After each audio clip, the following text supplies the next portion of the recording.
Hello children, welcome to Asa Education.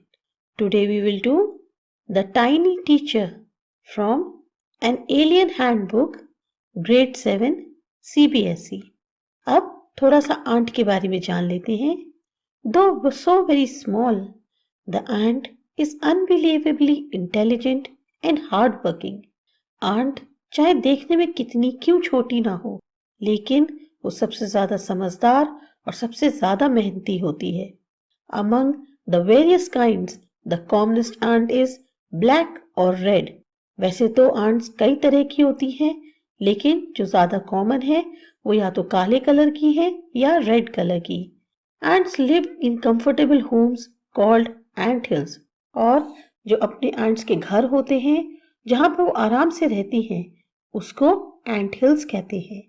Name the smallest insect you have seen and the wisest. अब सबसे छोटे कीड़े का नाम बताओ जो तुमने देखा हो या सबसे इंटेलिजेंट हो उसका बताओ. Is it a fly? क्या वो फ्लाई है? No, it isn't. ना, वो नहीं है. Is it the mosquito? क्या वो मच्छर है? No, not the mosquito. Mosquito भी नहीं है. Then it must be the worm. No, none of these. तो हो सकता है वो हम वर्म की बात कर रहे हो. नहीं, इनमें से कोई भी नहीं है. It is the ant, the commonest, the smallest, but the wisest insect. इन सब में हम जिसकी बात कर रहे हैं वो है आंट, जो सबसे कॉमन है, सबसे छोटी है और सबसे ज्यादा समझदार इंसेक्ट है. The story of an ant's life sound almost untrue.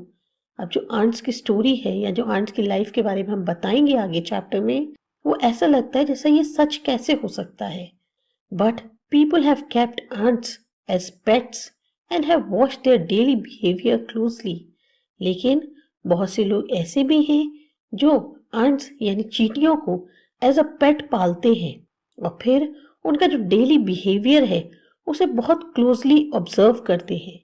So we know a number of facts about this tiny, hard-working and intelligent creature. इसी वजह से हमें कई प्रमाण जानने को मिलते हैं इस छोटे, मेहनती और समझदार क्रीचर के बारे में. An ant uses its feelers or antennae to talk to other ants by passing messages through them. अब ants जो हैं अपने feelers या एंटीने जो उनके सिर के ऊपर होते हैं उनको यूज करती हैं और उसके बाद वो अपने एक दूसरे को मैसेजेस पास ऑन करती हैं. Watch a row of ants moving up or down the wall. कभी चींटियों की एक जो रो होती है उसको देखो ध्यान से, चाहे वो ऊपर दीवार पे चढ़ रही हो या नीचे कहीं घूम रही हो. Each ant greets all the others coming from the opposite direction by touching their feelers. और जो भी आंट होती है वो क्या करती है, जो सामने से दूसरी आंट आ रही होती है उसके फीलर्स को टच करके उनको ग्रीट करती है. बिना ग्रीट किए कोई भी एंट नहीं निकलती. जो भी सामने से एंट आ रही होती है उसके फीलर्स जो हैं उनको टच करके वो आपस में एक दूसरे को ग्रीट करते हैं. There are many kinds of ants. बहुत तरह की चींटियां होती हैं. The commonest among them are black or red ones. पर जो सबसे ज्यादा कॉमन है वो या तो काले रंग की है या लाल रंग की. We have seen them since when we were children, but haven't paid enough attention to them. हम एक तरह से देखा जाए तो चींटियों को बचपन से देखते चले आ रहे हैं. जब हम छोटे बच्चे थे तब भी हमने चींटियां देखी थी, पर हमने कभी उन पे उतना ध्यान नहीं दिया. Where do they live? वो रहती कहाँ है?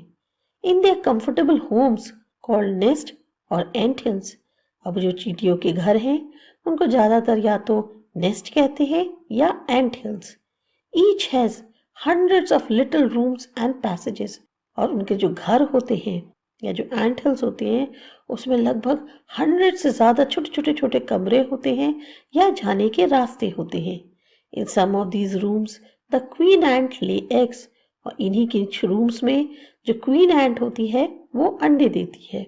Others are nurseries for the young ones called grubs.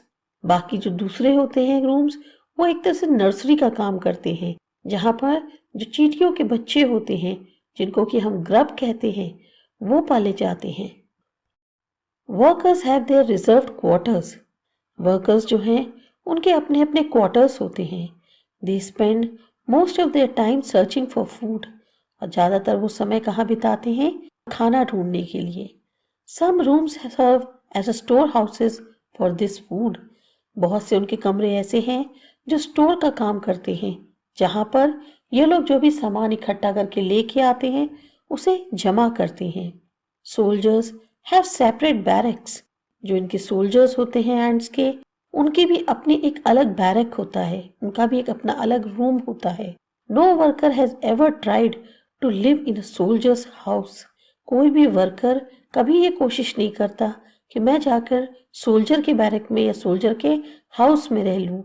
No soldier has ever gone out searching for food, और कभी कोई सोल्जर एंड जो है वो खाना ढूंढने बाहर नहीं आती।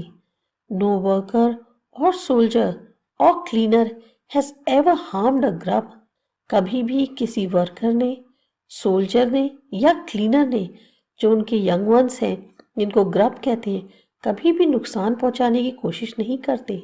सो you see an ant's life is very peaceful, इससे हमें ये पता चलता है कि एंट की लाइफ जो है वो बहुत शांति प्रिय होती है।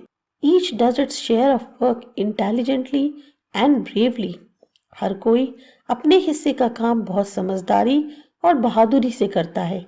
And never fights with other members of the group, और ना ही वो कभी भी जो मेंबर्स हैं दूसरे ग्रुप के या उनके ही ग्रुप के जो दूसरे मेंबर्स हैं उनसे कभी भी झगड़ा नहीं करते। The queen ant has a pair of wings which she cast off before she began to lay eggs. अब जो क्वीन एंट होती है उसके कुछ विंग्स होते हैं, उनके विंग्स के पेयर्स होते हैं, पर वो उनको हटा देती है या उतार देती है जब वो अंडे देने वाली होती है। Eggs hatch and become grubs. Grubs change into cocoons and cocoons bring forth complete ants. अब पहले एग होते हैं, जब एग टूटता है तो ग्रब बनते हैं, ग्रब फिर कोकून में चेंज होते हैं, और फिर फाइनली कोकून जब टूटता है तब वो जो है कंप्लीट चींटी बन जाता है। The life of an ordinary ant in the ant hill is a book which many of us seldom open. अगर देखा जाए तो एक साधारण सी चींटी की जो लाइफ है जो उसके एंट हिल में होती है, उस पर पूरी एक ऐसी किताब लिखी जा सकती है या एक ऐसी पूरी किताब की तरह होती है जिसे शायद ही हम कभी खोलकर देखें या पढ़ें। The queen is the mother of the entire population of the colony. अब चींटियों की जितनी भी पॉपुलेशन होती है एक कॉलोनी के अंदर, उसके ऊपर एक क्वीन चींटी होती है जिसकी की वैल्यू एक मदर के जैसी होती है। It lives for about 15 years, और इस क्वीन की जो एवरेज एज होती है वो लगभग 15 ईयर्स होती है। It has a pair of wings, उसके पेयर ऑफ विंग्स होते हैं, मतलब उसके जो पंख होते हैं वो पेयर्स में होते हैं, but bytes them of after it's wedding flight. पर जब एक बार क्वीन ऐसा होता है कि वो अंडे देने वाली है तब वो उनको हटा देती है। This flight takes place on a hot summer day, और ये सब जो चीजें होती हैं ये बहुत ही गर्मियों के दिन में होती हैं। The queen leaves the nest and goes out to meet a male ant.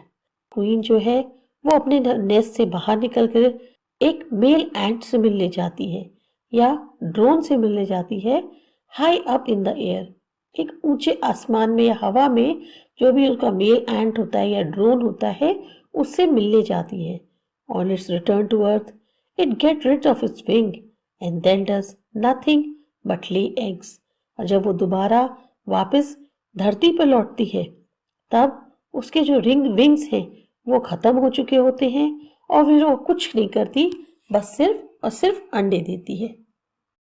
Eggs hatch and grubs come out. अब जब अंडे देती है उसके बाद अंडे जो है जब हैच होते हैं यानी टूटते हैं तब उसमें से ग्रब्स बाहर निकलते हैं। Soldiers guard them. अब इनके ऊपर निगरानी कौन रखता है? Soldiers. Workers feed and clean them. जो वर्कर्स हैं वो इनके खाने पीने का अरेंजमेंट करते हैं, खाना खिलाते हैं, साथ ही साथ इनकी साफ सफाई भी करते हैं। And also carry them about daily for airing, exercise and sunshine.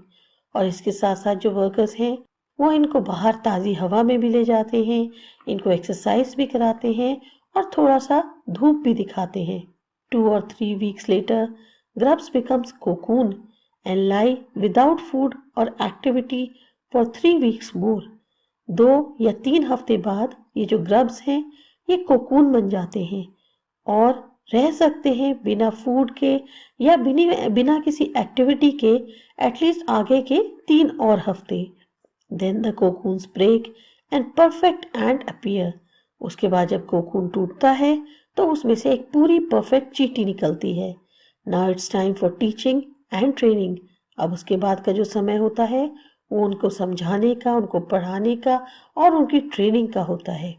New ants learn their duties from old ants as workers, soldiers, builders, cleaners etcetera. अब जो नई चींटियां बनती हैं उनकी जो सारी ड्यूटीज हैं वो उनको उनकी जो ओल्ड एंट्स हैं जिसमें वर्कर्स होते हैं, सोल्जर्स होते हैं, बिल्डर्स हैं, क्लीनर्स हैं, वो सब उनको सिखाते हैं।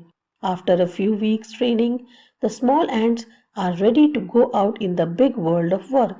और कुछ हफ्तों की ट्रेनिंग के बाद ये जो स्मॉल एंट्स हैं ये पूरी तरह से तैयार हो जाती हैं ताकि ये बाहर की दुनिया में निकलकर जहां उनको काम करना है उसमें वो जाकर काम कर सके। An ant hill is a home not only for ants but also for some other creatures. अब ये जो एंट हिल है ये होम खाली चींटियों का ही नहीं है बल्कि यहाँ पर कुछ और क्रीचर्स भी रहते हैं जैसे beetles, lesser breeds of ants and the green fly. अब इसके अंदर बीटल्स भी होते हैं, कुछ ऐसी ब्रीड्स होती हैं एंट्स की बहुत ज़्यादा मात्रा में अवेलेबल नहीं है, या फिर जो ग्रीन फ्लाई होती हैं, ये सब भी एंट हिल में रहते हैं।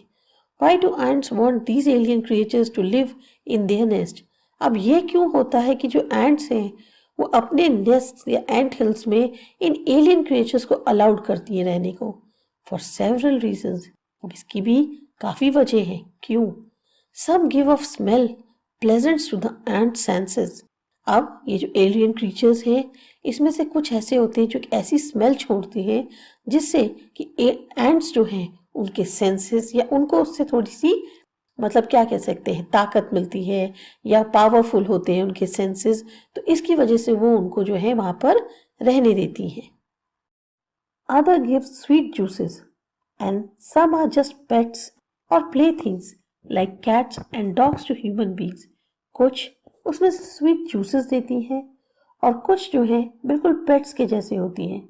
जैसे ह्यूमन बीइंग्स डॉग्स और कैट्स को ऐसा पेट रखते हैं अपने घर में, उसी तरह से फ्लाइज या जो भी एलियन क्रीचर्स हैं वो एंट्स के लिए पेट्स के जैसे होते हैं। The green fly is the ants cow. Green fly जो है वो बिल्कुल काउ की तरह है, यानी एंट्स के लिए वो बिल्कुल काउ जैसी है यानी गाय जैसी। The ants train it to give honey dew with a touch of the antennae. अब जो एंट्स हैं उनके जो एंटेनी होते हैं उससे वो टच करके ग्रीन फ्लाई को ट्रेन करते हैं कि वो हनी ड्यू दे। जैसे कि काऊ हमें मिल्क देती है ऐसे ही ग्रीन फ्लाई उन्हें हनी ड्यू देती है। They milk it just as we milk the cow. और वो बिल्कुल उसी तरह से उसका हनी ड्यू निकालते हैं जैसे कि हम गाय से दूध निकालते हैं। Have humans learned as much as ants have. क्या हम ह्यूमंस ने उतना कुछ सीखा है जितना एंट्स करती हैं? Perhaps they have but they haven't put their learning to good use. हो सकता है करा हो हमने, पर बहुत सी चीजें ऐसी हैं जो हमने सही दिशा में नहीं यूज करी। They may still learn a few things from this tiny teacher. पर आज भी कुछ ऐसी चीजें हैं जो हम ह्यूमन बीइंग्स इस टाइनी टीचर से सीख सकते हैं। हार्ड वर्क, मेहनत करना, sense of duty and discipline, अपनी जो ड्यूटी है और जो एक डिसिप्लिन है उसको समझना, क्लेरीनेस, साफ सफाई का ध्यान रखना, care for the young ones, जो हमसे छोटे हैं उनका ध्यान रखना, and above all a firm loyalty to the land where they live. और सबसे बड़ी चीज है जहां पर आप रहते हो उस लैंड के लिए पूरी तरह से लॉयल होना। तो बच्चों स्टोरी समझ में आई, अच्छी लगी, सब्सक्राइब करो हमारा चैनल आसा एजुकेशन। बाय।